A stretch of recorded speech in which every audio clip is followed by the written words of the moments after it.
नमस्कार मेरे प्रिय श्रोताओं।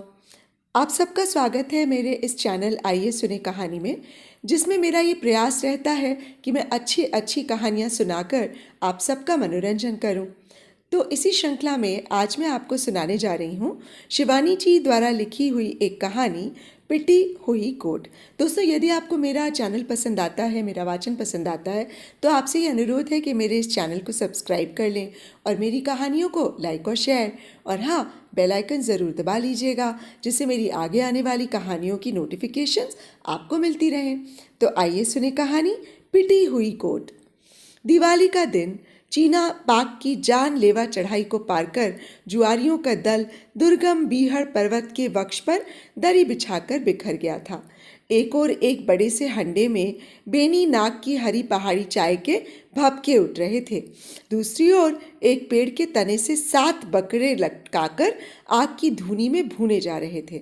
जलते पशम से निकलती भयानक दुर्गंध सिगरेट व सिगार के धुएं से मिलकर अजब खुमारी उठा रही थी।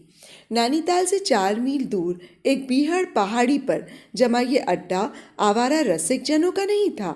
7-8 हजार से कम हस्ती का आदमी वहां प्रवेश भी नहीं पा सकता था। टेढ़ी खद्दर की टोपी को बाकी अदा से लगाए तरुण नेता महिम भट्ट, मालदार कुंदन सिंह, कुंवर लाल बहादुर, सुंदर जोशी आदि एक से एक गण्यमान्य व्यक्ति महालक्ष्मी का पूजन प्रसादी ग्रहण कर अपने गुप्त अड्डे पर पहुंच जाते। छाती से ताश की गड्डी चिपकाकर टेढ़ी आंखों से दूसरी खिलाड़ी के पत्तों की ग्रह स्थिति भांपना, झूठी गीदड़ भपकियां देकर चालें चलना उन सिद्ध हस्त पारंगत खिलाड़ियों के बाएं हाथ का खेल था। उस दायरे में प्राय 8-10 ही खिलाड़ी रहते, क्योंकि चीना पीक के उस बादशाही खेल की चालें चलना हर किसी के लिए संभव भी नहीं होता। मिनटों में ही वहां 1000 की चाल तिगुनी कर पत्ते खुलवाए जाते। कभी कत्थे और चीड़ के ठेके दांव पर लगाए जाते और कभी अयार पाटा और ऊपर चीना स्थित भव्य साहबी बंगले। नैनीताल के कई लखपति चीना पीक की उसी वीरानी से वीरान बनकर लौटे थे। फिर भी प्रत्येक महालया को उसी धूम और उसी गरज तरज से फिर अड्डा जम जाता। कल रात सुना, चीनियों ने हमारी 3 चौकियां और जीत ली। लाल शाह ने हाथ में सुरती मलकर अपने मोटे लटके होठों के भीतर भरकर कहा। अबे हटा भी, कहा कि मनहूस खबर ले आया, सारे पत्ते बिगाड़ दिए। लाल शाह को कोहनी से मारकर विक्रम पालथी समेत ओट में अपने पत्ते देखकर बोला, ले देखें चीनी, एक हाथ हमारे साथ, 10-10 को इसी तरह पटक दूंगा। पत्ते पटाख से जमीन पर फेंककर उसने कहा, पिछली बार वो अपनी शाहनी की शुतुरमुर्ग के अंडों के आकार की नेपाली मूंग माला यहीं हार गया था। इसी से साधारण पत्तों पर वो झूठी चाल नहीं चल रहा था। लो भाई, एक चाल मेरी। चुटकियां बजाते महिम भट्ट ने 100 का नोट फेंका और गिद्ध दृष्टि से एक ही पल में न जाने किस जादुई शक्ति से सबके अदृश्य पत्ते भांप लिए। पत्तों की गरिमा उसके लाल आलू बुखारे से गालों पर भी उभर आई। मन के उत्साह को वह किसी प्रकार भी नहीं दबा पा रहा था। कभी चुटकियां बजाता, कभी खद्दर की टोपी को तिरछी करता, कभी गुनगुनाता और कभी जोर जोर से अंग्रेजी गानों की बेसुरी आवृत्ति ही किए जा रहा था। खेल रंग पकड़ रहा था। फरफराते नोटों को एक बड़े से पत्थर से दाब दिया गया। महिम भट्ट की चाल ऐसी वैसी नहीं होती, ये सब जानते थे। वो शून्य में लटकने वाला त्रिशंकु नहीं था। एक एक सबने पत्ते डाल दिए। केवल एक व्यक्ति ही डटा रहा और वो था एक नौसिखिया खिलाड़ी गुरुदास। कुछ खेल की जिद, कुछ चातुर्य से उकसाता खिलाड़ी महिम भट्ट उसे ले बैठे। पत्ते खुले तो वो 8000 हार गया था। दोनों हाथों झाड़कर वो उठने लगा तो लाल शाह ने खींचकर बिठा दिया। वाह वाह, ऐसे नहीं उठ सकते मामू, खेल ठीक 12 बजे तक चलेगा। अब है ही क्या जो खेलूं। गुरुदास ने फटे गबरून के कोट की दोनों जेबें उलट दी। अम्मा, है क्यों नहीं? वो साली मेवे की दुकान का क्या अचार डालोगे? लग जाए दांव पर। महिम भट्ट ने चुटकियां बजाकर कहा और पत्ते बट गए। 12 बजने में 5 मिनट थे, पर गुरुदास की घड़ी में सब घंटे बज चुके थे। वो कौड़ी कौड़ी कर जोड़ी गई 8000 की पूंजी ही नहीं, बाप दादों की धरोहर अपनी प्यारी दुकान भी दांव पर लगाकर हार चुका था। ठीक घड़ी के कांटे के साथ ही खेल समाप्त हुआ। एक एक कर सब खिलाड़ी हाथों की धूल झाड़कर चले गए थे। कड़कड़ाती ठंड में पेट के एक ठूंठ तने पर अपनी कुबड़ी पीठ टिकाए निष्प्राण सा गुरुदास शून्य गगन को एकटक देख रहा था। अब वो क्या लेकर घर जाएगा? उसकी प्यारी सी दुकान, जिसकी गद्दी पर वो छोटी सी सग्गड़ में 3-4 गोबर और कोयले के लड्डू धमकाकर चेस्टनट, अखरोट और चेरी स्ट्रॉबेरी को मोतियों के मोल बेचा करता था, अब उसकी कहाँ थी? महीने की रसद लाने के लिए 5 का नोट भी तो नहीं रहा था जेब में। टप टप कर उसके झुर्री पड़े गालों पर आंसू टपकने लगे। फटी बाह से उसने आंखें पोंछी ही थीं कि किसी ने उसका हाथ पकड़कर बड़े स्नेह से कहा, वाह दाजियो, क्या इसी हौसले से खेलने आए थे? कैसे मर्द हो जी, चलो उठो, घर चलकर एक बाजी और रहेगी। गुरुदास ने मुड़कर देखा, उसका सर्वस्व हरण करने वाला महिम भट्ट ही उसे खींचकर उठा रहा था। क्या मरे सांप को मार रहे हो भट्ट जी? अब है ही क्या जो खेलूंगा? बूढ़ा गुरुदास सचमुच ही सिसकने लगा। वाह जी वाह, है क्यों नहीं? असली हीरा तो अभी गांठ में ही बंधा है, लो सिगार पियो। कहकर महिम ने अपनी बर्मी चुरुट जलाकर स्वयं गुरुदास के होठों से लगा दी। बढ़िया तंबाकू के विलासी धुएं के खंखार में गुरुदास की चेतना सजग हो उठी। कैसा हीरा भट्ट जी? महिम ने उसके कान के पास मुख ले जाकर कुछ फुसफुसा कर कहा और गुरुदास चोट खाए सर्प की तरह फुफकार उठा। शर्म नहीं आती रे बामड़? क्या तेरे खानदान में तेरी माँ बहनों को ही दांव पर लगाया जाता था? पर महिम भट्ट एक कुशल राजनीतिज्ञ था। कौटिल्य के अर्थशास्त्र के गहन अध्ययन ने उसकी बुद्धि को देशी उस्तरे की धार की भांति पैना बना दिया था। मान अपमान की मधुर तिक्त घूंटों को वो नीलकंठ की ही भांति कंठ में ग्रहण करते करते एकदम भोलानाथ ही बन गया था। कड़ाके की ठंड में आहत गुरुदास की निर्वीर्य मानवता को वो कठपुतली की भांति नचाने लगा। पांडवों ने द्रौपदी को दांव पर लगाकर क्या अपनी महिमा खो दी थी? हो सकता है दाज्यू, तुम्हारी गृहलक्ष्मी के ग्रह तुम्हें एक बार फिर बादशाह बना दे। अपनी मीठी बातों के गोरख धंधे में गुरुदास को बांधता महिम भट्ट जब अपने द्वार पर पहुंचा तो बूढ़ा उसकी मुट्ठी में था। देखो, इसी साकल को जरा सा झटका देना और मैं खोल दूंगा। निश्चिंत रहना दाज्यू, किसी को कानों कान खबर नहीं लगने दूंगा। बिना कुछ उत्तर दिए ही गुरुदास घर की ओर बढ़ गया। दिन भर वो अपनी छोटी सी दुकान में चेस्टनट, स्ट्रॉबेरी और अखरोट बेचता था। उसकी दुकानदारी सीजन तक ही सीमित थी। भारी भारी बटुए लटकाए टूरिस्ट ही आकर उसका मेवे खरीदते। पहाड़ियों के लिए तो स्ट्रॉबेरी और अखरोट, चेस्टनट घर की मुर्गी दाल बराबर थी। डंडी मारकर बड़ी ही सूक्ष्म बुद्धि से वो 10,000 जोड़ पाया था। 2,000 शादी में उठ गए थे। 63 वर्ष की उम्र में उसने एक बार भी जुआ नहीं खेला, किंतु आज लाल के बहकावे में आ ही गया। लाल उसका भांजा था। हद है मामू, एक दांव लगाकर तो देखो, क्या पता एक ही चोट में 20,000 बना लो। न हो तो एक हाथ खेलकर उठ जाना।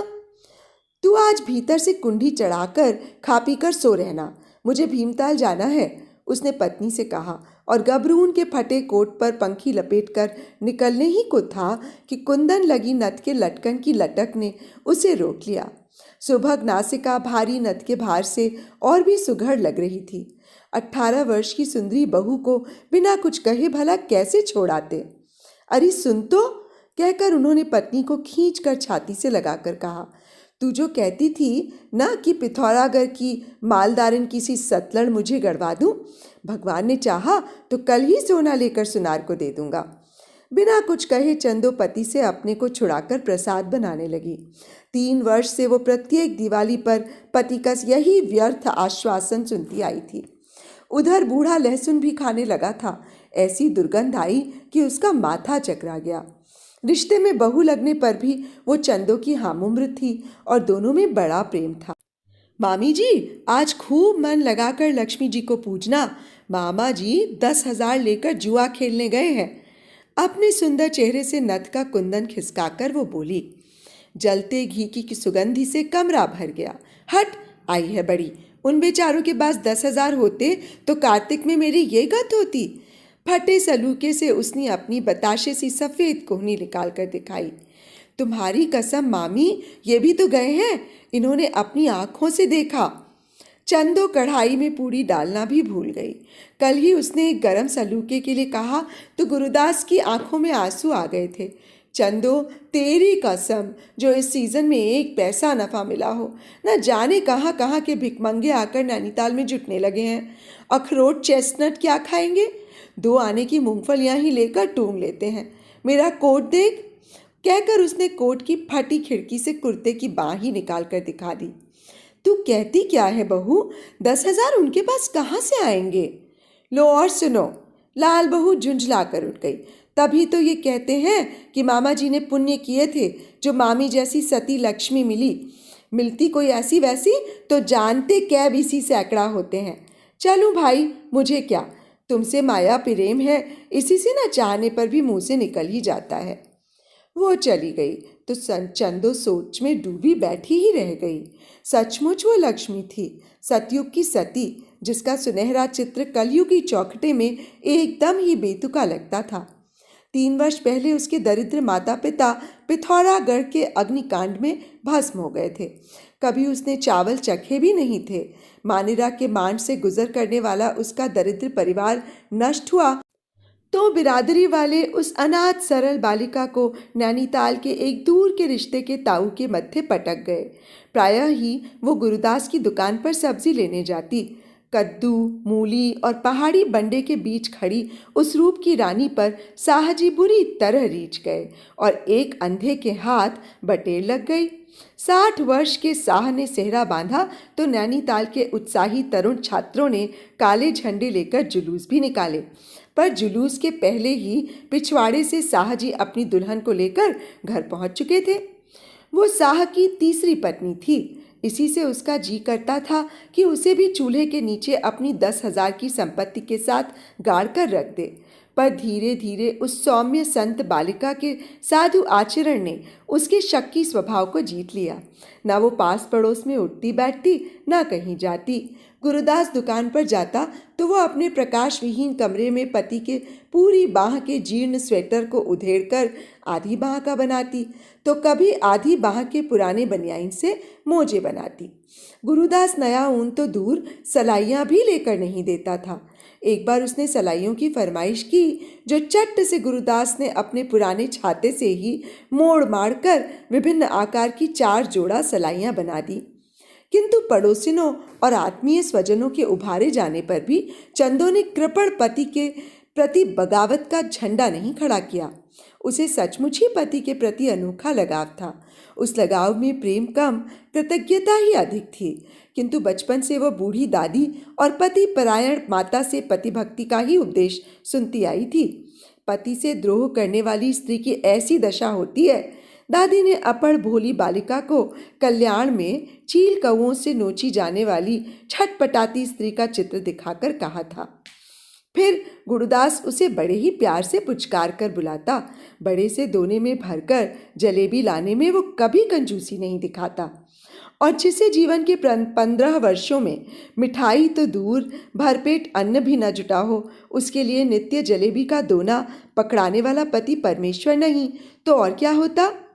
गुरुदास चंदो के अंधकारमय जीवन के प्रथम प्रकाश था। वो अपनी खिड़की से नित्य नवीन साड़ियों में मटकती सीजन की सुंदरियों को देखती तो कभी उसे डाह नहीं होती। गुरुदास दुकान से लौटता, संकरी सीढ़ियों पर पति की फटीचर जूतियों की फत फत सुनकर वो आश्वस्त होकर उठती। गरम राख से अंगारे निकालकर आग सुलगाती, चाय बनाकर पति को देती, अंगुलियां चाट चाट कर चटखारे लेती, जलेबी का दोना साफ करती और फिर नित्य मंदिर जाती। मंदिर के रास्ते में प्रायः ही डिग्री कॉलेज के मनचले लड़के वैजंती माला कहकर छेड़ भी देते, पर उनके फिल्मी गाने, सीटियाँ और हाय हुई उसे छू भी नहीं सकते। वो सिर झुकाए मंदिर जाती, नित्य देवी से आंखें मूंद कर एक ही वरदान मांगती, मेरा सौभाग्य अचल हो माँ। शायद उसकी सरल निष्कपट प्रार्थना ने बूढ़े गुरुदास के समग्र रोगों से एक साथ मोर्चा ले लिया था। इसी से बुढ़ापे में भी वो लहलहाने लगा था। पास पड़ोस की स्त्रियों ने गुरुदास के कृपण स्वभाव की आलोचना को नित्य नवीन रूप देकर चंदो को भड़काने की कई चेष्टाएं की, पर वे विफल ही रहीं। रवि, सोम और बुध को चंदो मौन व्रत धारण करती थी। मंगल, शनि को पहाड़ की स्त्रियां मिलने मिलाने कहीं नहीं जाती। बृहस्पति को वे दल बांध कर आती, पर गुरुदास का प्रसंग छिड़ते ही चंदो कोई न कोई बहाना बनाकर उठ जाती।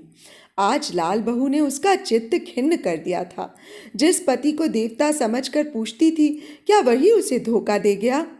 उसका नियम था कि वो पति के आने तक सदा बैठी रहती। आज भी वो बैठी थी। पति की परिचित पदध्वनि सुनकर वो उसे असंख्य उपालंभों से बींधने को व्याकुल हो उठी, पर सौम्यता और शील ने उसके चित्त पर काबू पा लिया। हंसकर वो पति का स्वागत करने बढ़ी, पर पति के सूखे चेहरे ने उसे पीछे धकेल दिया। हार तो नहीं गए? चंदो, गुरुदास का गला भर्रा गया। 10-11 दिए अभी भी टिमटिमा रहे थे। उन्हीं के अस्पष्ट आलोक में पति के कुंभलाए चेहरे को देखकर चंदो का हृदय असीम करुणा से भर आया। ममता तो अपने पाले कुत्ते पर भी हो आती है, फिर वो तो उसे ही पालने वाला स्वामी था। तू जल्दी पंखी डालकर मेरे साथ चल। कहाँ चलने को कह रहे हैं इतनी रात? बिना कुछ कहे ही चंदो ने अपनी गूंगी दृष्टि पति की ओर उठाई। तुमसे झूठ नहीं बोलूँगा चंदो, 8,000 और दुकान सब कुछ हार गया हूँ। महिम कहता है कि घर की लक्ष्मी को बगल में बिठा कर दांव फेंकूँ तो शायद जीत जाऊँ।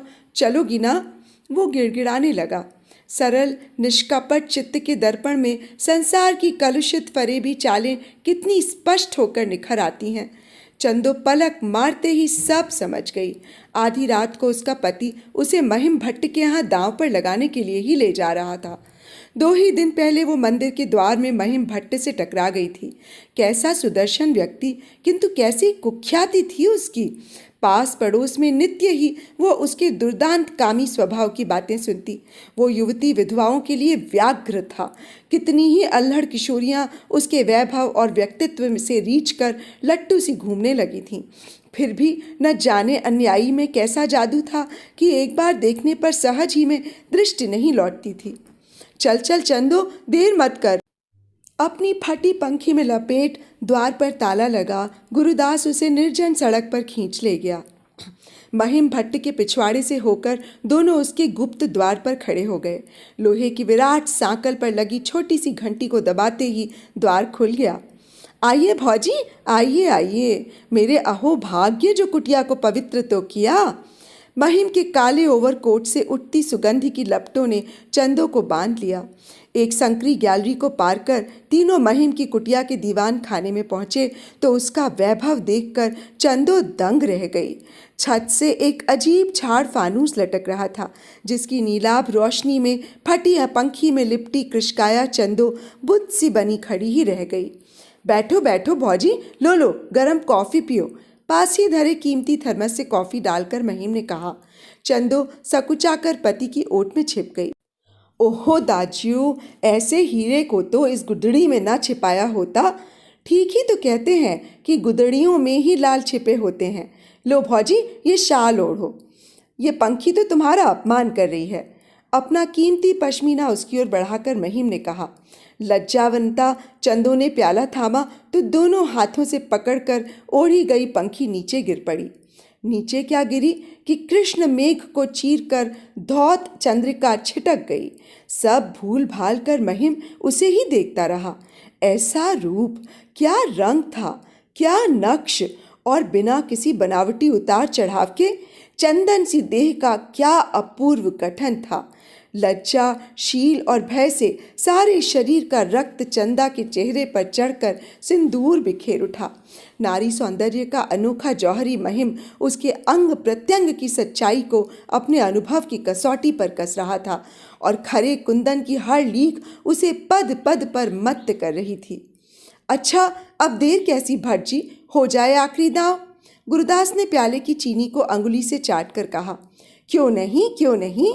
महिम ने चांदी के पानदान से कस्तूरी बीड़ा दोनों की ओर बढ़ाकर कहा। दांव तो लगा रहे हो दाज्यू, पर क्या भाभी से पूछ लिया है? विजयी मुंहफट उद्दाम यौवन की चोट से गुरुदास की जर्जर काया कांप उठी। बुरा मान गए दाज्यू, महिम ने बीड़े से गाल फुलाकर कहा, हिसाब किताब साफ रखना ही ठीक है। देखो भाभी, दाजियो आज सब कुछ मुझसे हार गए हैं। तुम्हें ही दाव पर लगाने का सौदा तय हुआ है। जरूरी नहीं है कि तुम्हें हार ही जाए। हो सकता है कि तुम्हारी शकुनिया देह की बाजी इन्हें खोए 8,000 दिलाकर एक बार फिर मेवे की दुकान पर बिठा दे। पर अगर हार गए तो तुम आज ही की रात से मेरी रहोगी। तुम्हारे जीवन की प्रत्येक रात्रि पर मेरा अधिकार रहेगा।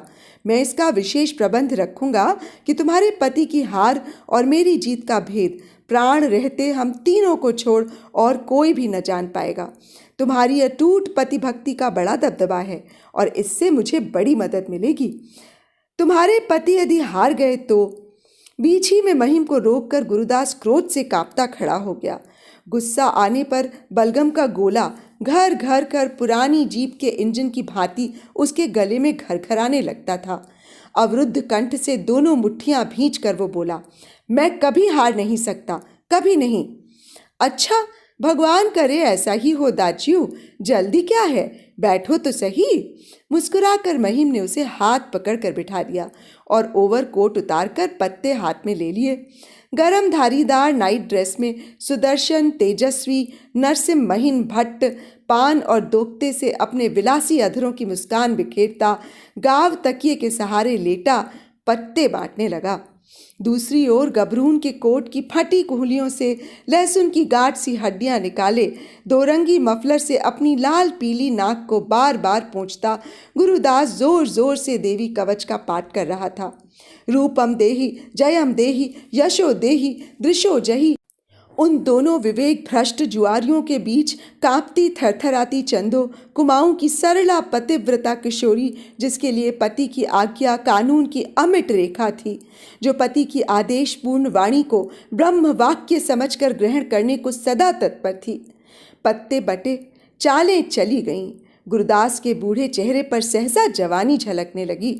खुशी से झुककर बूढ़ा नाच नाच कर महिम के सामने ही चंदो को पागलों की तरह चूमने लगा। वो बेचारी लज्जा से मुंह ढांपकर पीछे हट गई। ठीक है दाजियो, दिल के सब अरमान निकाल लो, फिर मत कहना मैंने मौका नहीं दिया। अपने पत्तों को चूम कर महिम ने माथे से लगाकर कहा, अबे जा हट, आया है बड़ा मौका देने वाला।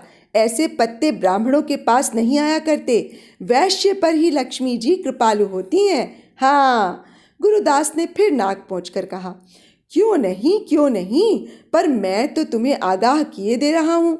दाजियो, जरा संभल के आना, यहाँ भी कच्ची गोलियां नहीं खेली हैं। महिम ने चाल तिगुनी की।